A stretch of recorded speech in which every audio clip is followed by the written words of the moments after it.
他们说，缺乏多元性的游戏、影视、文化伤害了许多人，甚至会让人想要自杀。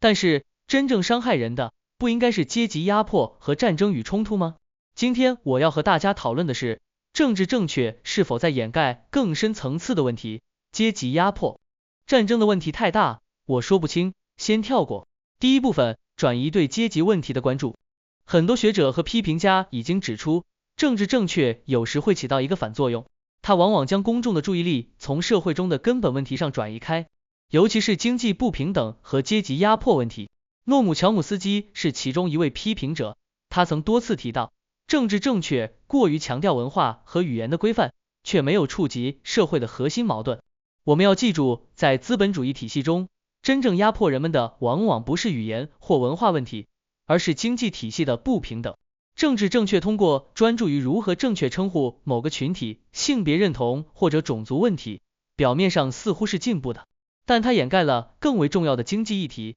像是工人阶级的剥削、贫困和财富不平等。举个例子，当一些大公司在公众面前大肆宣传他们的多样性政策时，表面上看，这些公司似乎在推动社会进步，因为他们强调了种族、性别和性别认同的包容性。但如果你深入去看这些公司是如何运作的，你会发现，他们的底层员工仍然在低工资和恶劣的工作条件下工作。多样性政策的宣传只是让公司看起来像是在做正确的事情，而实际上，这些工人们仍然被困在一个由资本家控制的压迫体系中。这些公司可能会在董事会上任命几位女性高管或少数族裔高管，并以此作为进步的标志。然而，这些措施并没有改变他们对底层工人的待遇。这些高层的多样性只是象征性的胜利，而普通工人的生活并没有发生任何实质性的改变。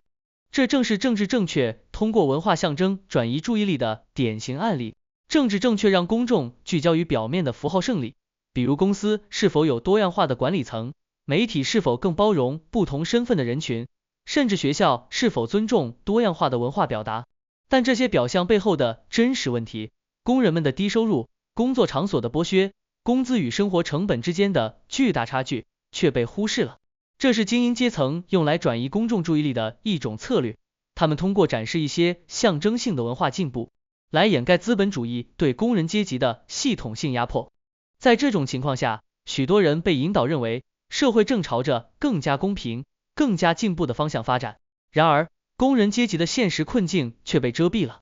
我们看到，工人们仍然为生计苦苦挣扎，贫富差距日益加剧，但由于政治正确的宣传，人们更倾向于关注文化多样性和语言上的敏感性，而不是资本主义如何通过剥削劳动力来实现经济增长。政治正确在这里充当了一个转移焦点的工具。人们花费大量时间讨论如何正确使用语言来避免冒犯，但却很少花时间讨论底层工人每天如何为低工资而苦苦挣扎，如何面对没有保障的工作环境和生活中的经济压力。通过这种方式，经济不平等和阶级问题被忽视了，因为政治正确让人们把注意力集中在表面上的文化争议上。甚至在学术领域，这种现象也非常普遍。大学和研究机构往往专注于如何多样化他们的教职工和学生群体，而很少关注工人阶级的孩子如何难以负担高昂的学费，或者低收入家庭的学生在资源匮乏的情况下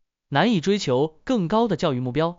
尽管在大学校园里，关于多样性的讨论热火朝天，但真正的阶级不平等和经济压迫问题却少有人提及。乔姆斯基曾批评说，政治正确制造了一种虚假的进步感，让人们误以为通过调整语言和文化表现，社会就会变得更加公平。这种逻辑实际上忽视了资本主义体系中的真正问题：财富分配的不公、劳动力的剥削，以及资本家和工人之间的利益冲突。这些才是推动社会不平等的根本力量，而不是语言上的变化或文化上的多样性。政治正确通过不断调整语言规范，推广多样性象征，实际上把真正的社会矛盾隐藏了起来。它让公众误以为社会的根本问题是文化和语言问题，而非经济剥削和阶级压迫。这种转移视线的做法虽然让一些问题表面上看得到了解决，但这些解决方案并没有真正改善工人阶级的处境。所以，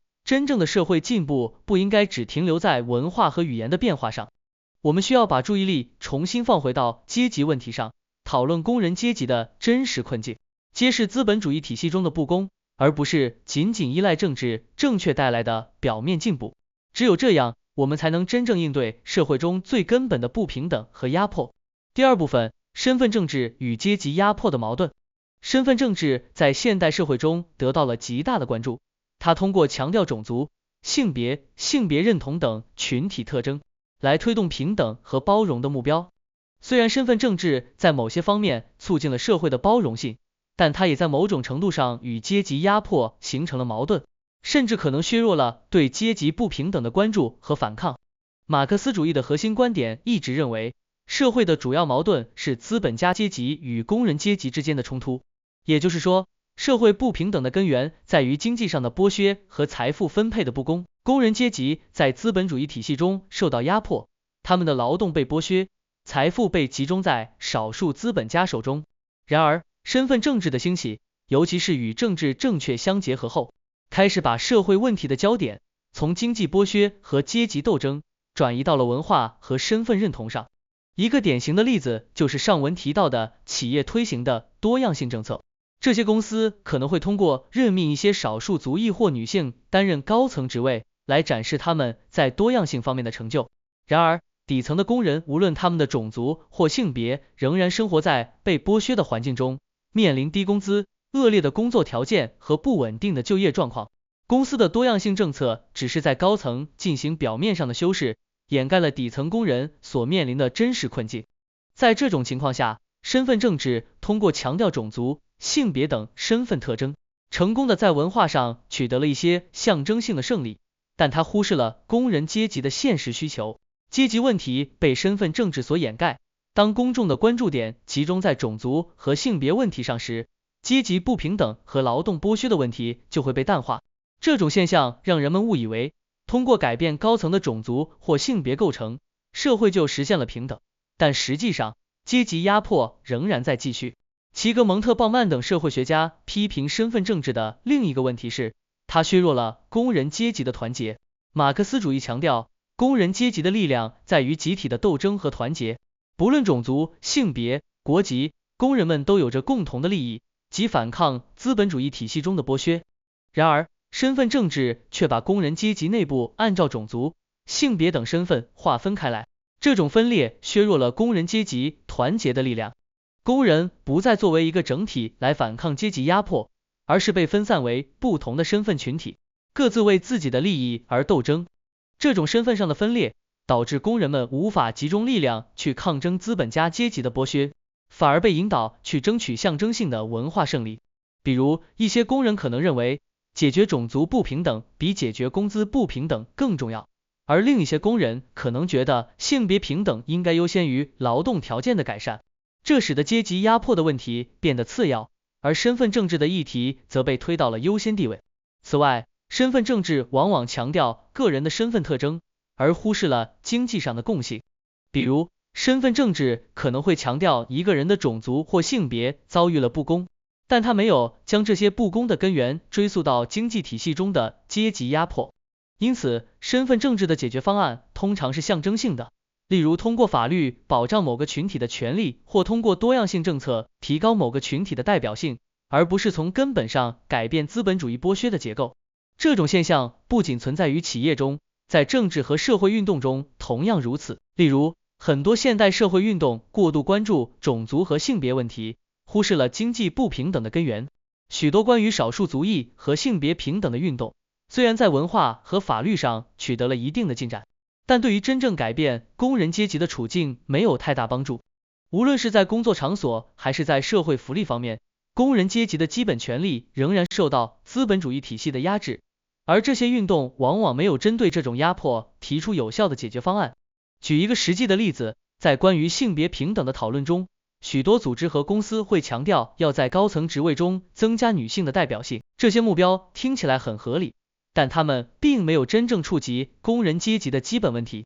工厂中的女性工人可能面临低工资和恶劣的工作条件，即使他们的公司在高层任命了更多的女性高管，这并不会改变他们的处境。性别平等的文化象征胜利，并没有为他们争取到更好的工资或劳动权利。这种情况不仅没有解决问题，反而让社会误以为通过提升女性在管理层的比例，就能够实现性别平等。总结来看，身份政治在推动某些文化和法律进步的同时，却往往忽视了阶级问题。工人阶级的团结被身份上的分裂所削弱，真正的经济不平等问题也被掩盖了。政治正确和身份政治让社会变得更加关注文化象征上的胜利，而资本主义的剥削结构依然保持不变。因此，我们必须认识到，身份政治和阶级压迫之间的矛盾，不能只依靠改变表面的多样性或文化表现来解决社会不平等问题。只有回到阶级斗争的核心，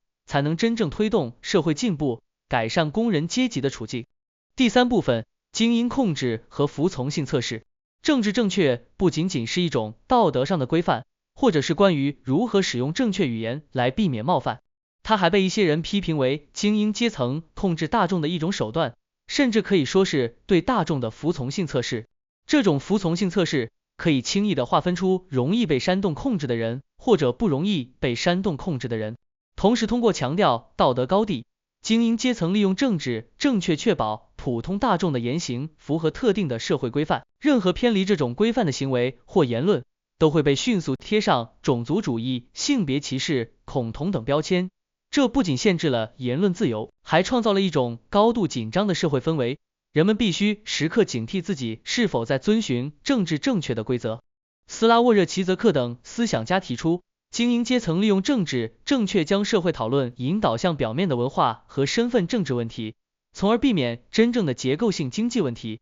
如阶级压迫、不平等和资本主义剥削被讨论或挑战。通过这种方式，精英阶层能够维持现有的权力结构，同时让普通大众在道德上感到合适，但实际上并没有触及真正的社会问题。精英阶层利用政治正确来对普通民众进行一种服从性测试。当你不愿意或不敢质疑政治正确时，实际上你已经在某种程度上被迫接受了这些规范。比如，你可能害怕因为提出某种不同的观点而被贴上负面的标签，因此选择沉默。这种压力并不是来自法律或强制，而是来自社会舆论的力量。人们为了避免被孤立或受到批评，会自我审查自己的言论和行为，确保自己不越界，最后被驯化。这实际上是一种非常微妙的控制方式。在很多情况下，精英阶层并不需要通过法律或强制手段来实施这种控制，他们只需要通过掌控道德话语权来引导公众遵循他们设定的规范。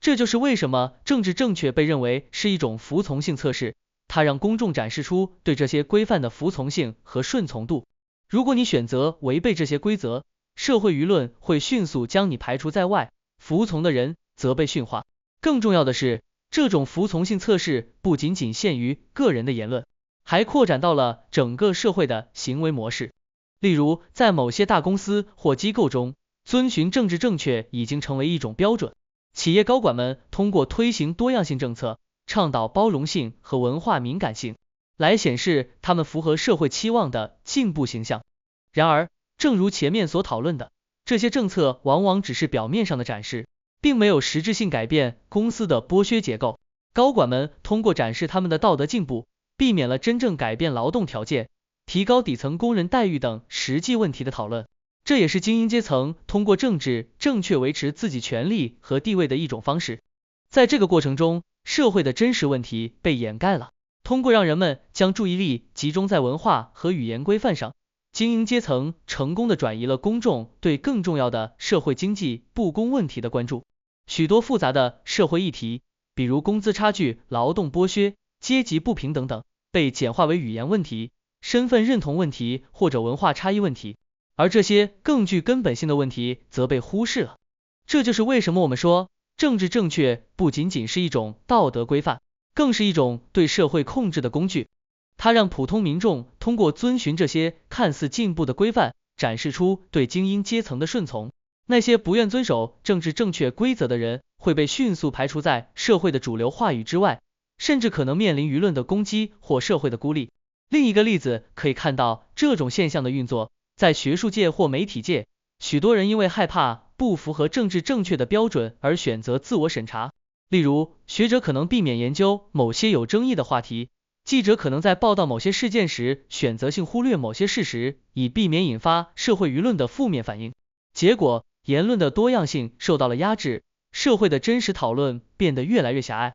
很多时候，问题的复杂性被简化为正确与错误、进步与保守这样二元对立的框架，真正的多维度讨论被排除在外。服从性测试的最终结果是，普通大众的思想被进一步规范化和控制化。人们在这种道德压力下，不仅害怕表达不同的观点，还逐渐失去了反思这些规则背后更大问题的能力。这种情况使得社会变得更加僵化，讨论的空间更加狭窄，真正的社会进步难以实现。所以，政治正确不仅仅是一种语言或文化现象，它是一种通过精英阶层对社会施加道德压力来测试和规范公众服从性的机制。它通过道德化的手段让人们陷入自我审查，避免对社会的真实问题，尤其是经济不平等和阶级压迫提出质疑。这种控制方式比直接的压制更加隐蔽，也更为有效，因为它让人们自己主动去遵守这些规范，而非通过强制手段让他们遵循。我们需要认识到这种隐蔽的控制方式，并反思政治正确背后隐藏的更深层次的社会经济问题。第四部分，政策的不对称性，谁承担了后果？在讨论政治正确时，我们还要注意政策的不对称性。纳西姆塔勒布 Skin in the Game 中提出了利益攸关的概念。精英阶层推行的政治正确政策，虽然给他们带来了道德优越感，但真正承担这些政策负面后果的却是普通大众。举例来说，精英阶层往往支持宽松的移民政策，以显示他们的开放性和包容性。然而，实际承受移民政策带来负面影响的却是工人阶层，